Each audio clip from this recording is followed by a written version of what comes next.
నేను చెప్పే టిప్పు అందరికీ పాసిబుల్ అవ్వచ్చు, అవ్వకపోవచ్చు. But very useful tip. బేబీకి మనకి బాండింగ్ అవ్వాలి అంటే ఈవెన్ ఫాదర్కి కూడా అప్లై అవుతుంది.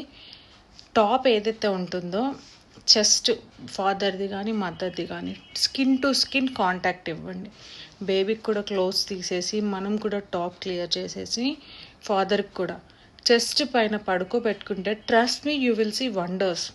అంత బాగుంటుంది ఆ బాండింగ్, ఆ ఎమోషన్.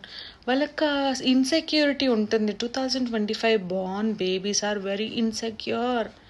వాళ్ళకి ప్రపంచమే తెలీదు, అంత షార్ప్ కాదు, భయపడతారు, భయస్థులు. So help them. సిగ్గుపడకండి. ఫస్ట్ ఆఫ్ ఆల్ న్యూ మామ్స్కి చెప్తున్నాను, సిగ్గుపడకండి, ఇన్సెక్యూర్గా ఫీల్ అవ్వకండి, రీగ్రెట్ అవ్వకండి. బేబీని మీరే కన్నారు, బేబీ మనదే. We can do it. ఫస్ట్లో నన్ను డాక్టర్ చాలా టెన్షన్ పెట్టింది. అయ్యో బాటిల్ ఫీడ్ చేస్తున్నామా, ఫస్ట్ స్పూన్ ఫీడ్ ఉండే బాటిల్ అది, తర్వాత బాటిల్ ఫీడ్ చేస్తున్నామా ఎక్స్ప్రెస్ చేసి, వద్దు బేబీకి మళ్ళీ అలవాటు అవ్వదు, బాటిల్కి షిఫ్ట్ అయిందంటే మళ్ళీ బ్రెస్ట్కి షిఫ్ట్ చేయలేవు, ఇంపాసిబుల్ అన్నారు. సో నేను ఇవన్నీ స్టెప్ బై స్టెప్ ఓపిక్గా చేసుకున్నా. Just it took me 1 week off time, trust me.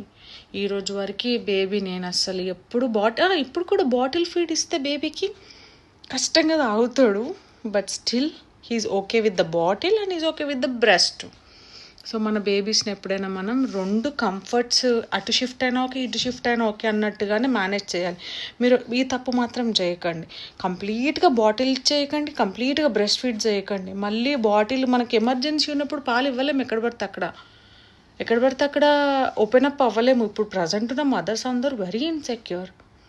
So 2 ఆల్టర్నేటివ్గా యూస్ చేయండి. బేబీకి అదే అలవాటు చేయండి. ఒకవేళ పాలు సప్లై తక్కువగా ఉంటే ఫార్